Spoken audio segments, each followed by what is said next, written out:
Good afternoon, crap to cream. This is like my 15th go at trying to get this right. So I'm going to do a bit of a talk fest on how I go through the process of restoring a vehicle. So this is what I do, and it's not in any real order. It is just as it came to mind and I wrote it down. So I've got a little board over there that I'm going to run down and just explain stuff. So I had an affinity for Range Rovers when I was in the UK. I couldn't afford them at that time in my life, so I bought an MG, and I did a restoration on an MG I bought off my mum. An MG BGT, which is in a previous videos. You can see it, how the process I went through. Then when I came to Australia, I was able to afford a Range Rover Classic. So I bought a 1986 manual and didn't do much restoration on it. I just bought it, 2-inch lift, set of mud terrains, ARB air locker, joined the 4-wheel drive club, and the family just had so much fun. We were out and about discovering Western Australia. It was just fun, and that car would go anywhere where all the fancy Land Cruisers and Patrols had been, done up to go to, right? So I ended up, like maybe recovering them on the odd occasion. But now I've moved into the more mature years of my life, and I've decided to do restorations. So I've been and done a couple of MGs now. I've passed on Rose to another lucky owner, Ken, who hopefully will get a lot of pleasure out of that car. He's scored an absolute bargain with the amount of effort and money I've spent on it and what I sold it for, but that's Ken's benefit, and I got a lot of benefit out of it too. And I did a lot of YouTube videos, and hopefully people out there in the great wide world got something out of it as well. So now I bought this 1983 Range Rover Classic.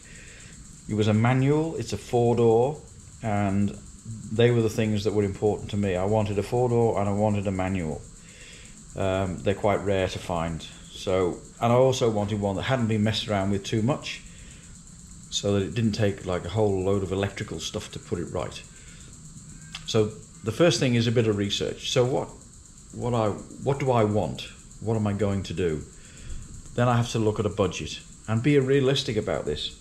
So if you think you're going to buy like a $6,000 or $8,000, all Australian dollars, by the way, if you think you're going to buy a $6,000 or an $8,000 car and you're going to restore it to its former glory for maybe the same amount again, unfortunately I think you're dreaming, right?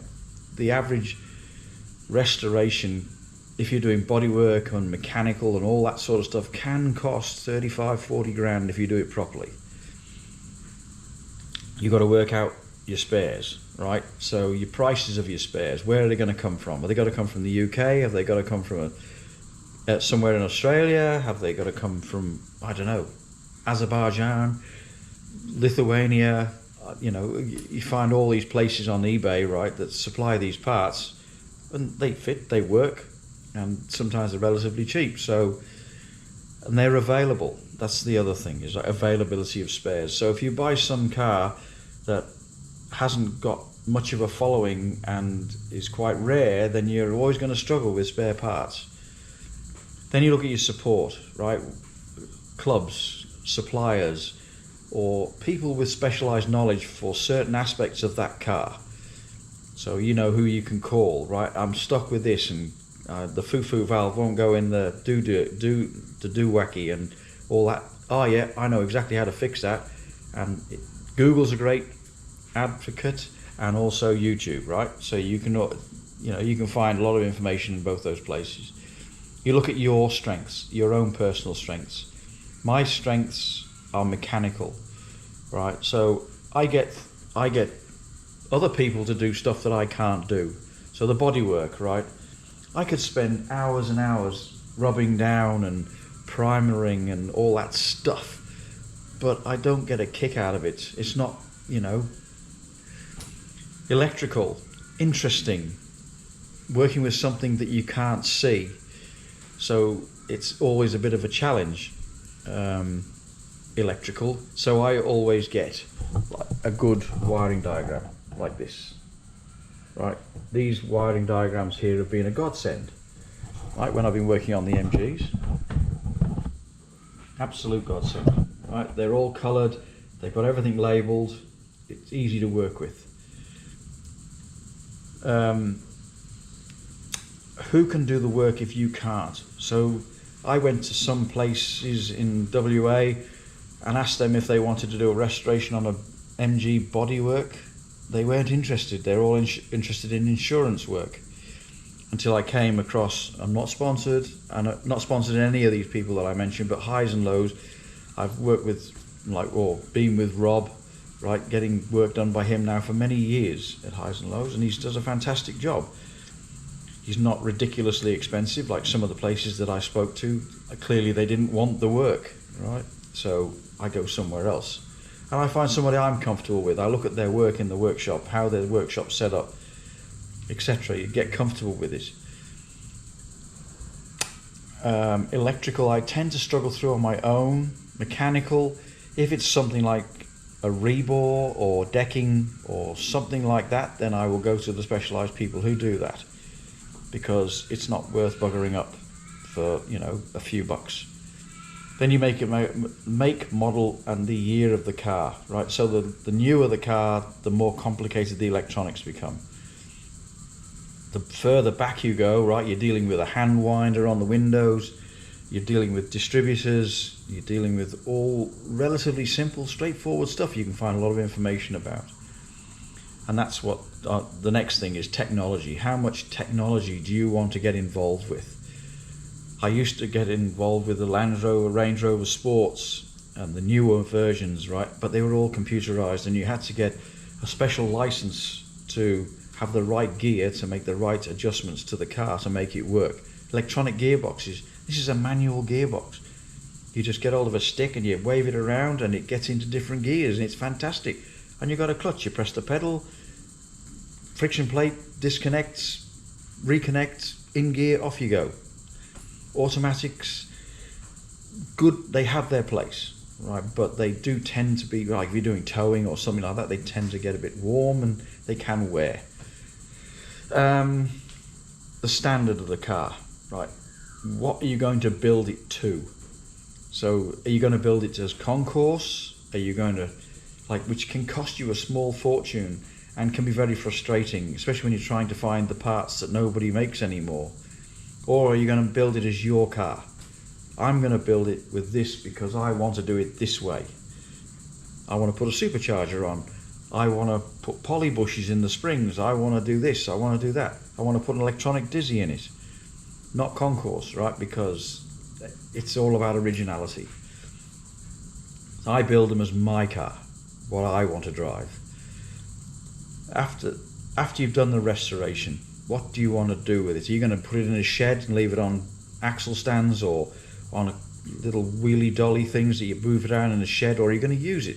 You're going to make it your daily drive, right? If you're going to make it your daily drive, it has to be as reliable as you can make it.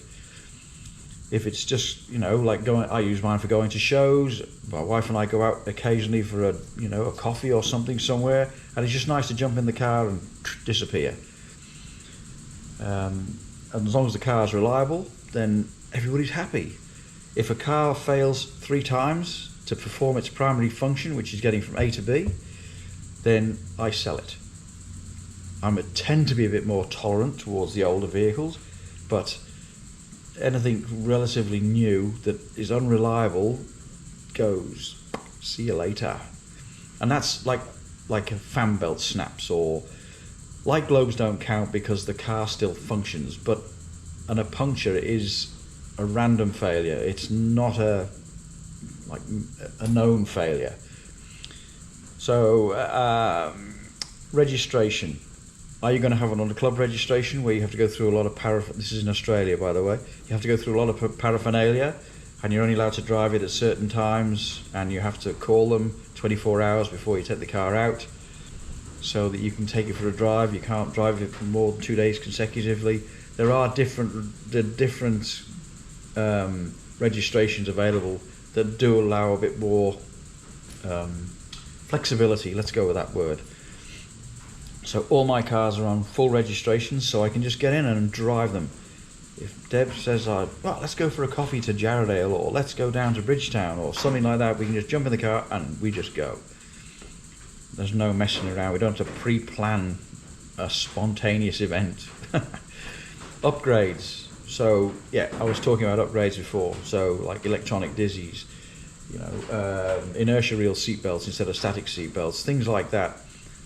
And with upgrades, what I have found, or somebody told me a long time ago, was for every modification you make, you need another 4 to make that modification work properly.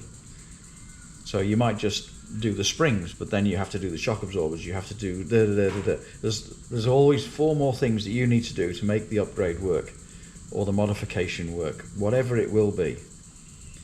Then with the mods, right, comes registration and permits. So in Australia it's pretty strict in regard to, like, if I put headers on instead of the typical cast iron manifold, that has to have a permit to go with it to say that it's an approved modification.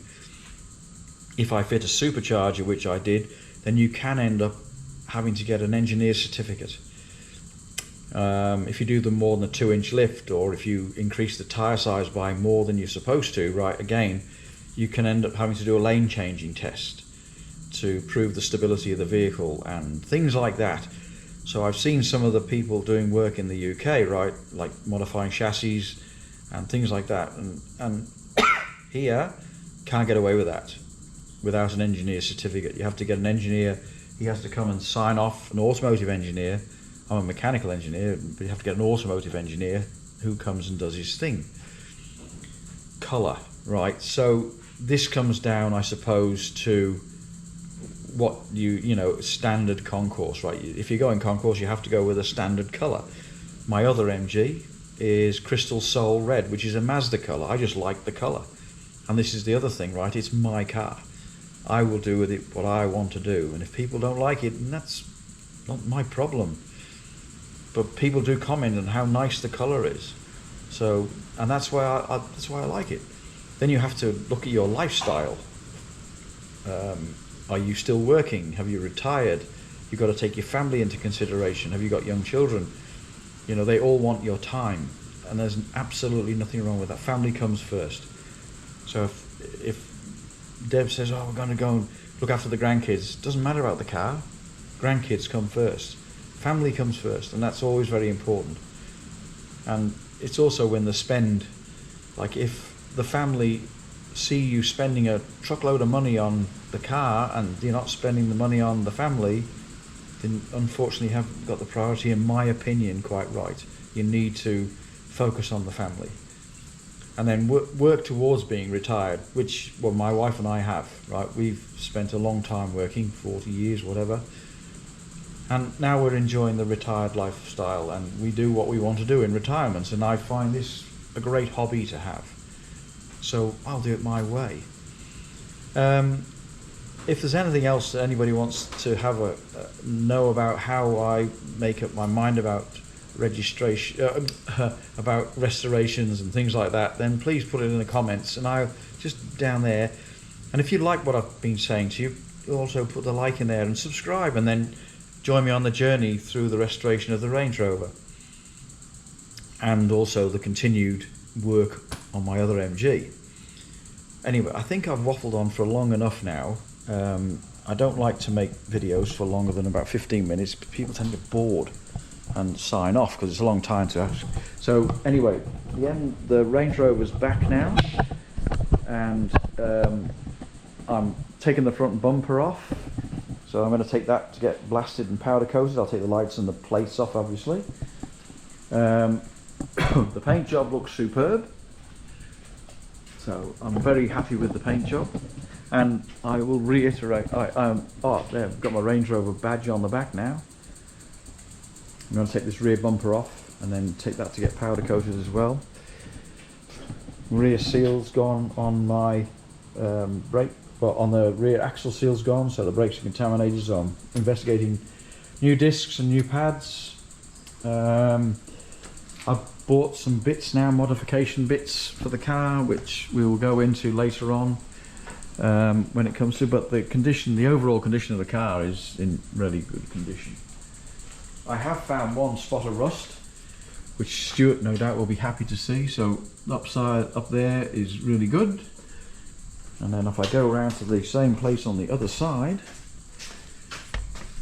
that is not so good. So I've got a bit of work to do there. We'll have to see how we go about repairing that. To get the old welding out again, have a go at that. So that's it, long enough. Hope people have got something out of this. And yeah, as I say, if you want any more information, or I can help you with anything, or make decision making, you know, please drop me a line and I'll do what I can to assist. So thanks very much indeed for taking the time out to view the video. I very much appreciate the likes and the comments, and yeah, I'll say bye for now.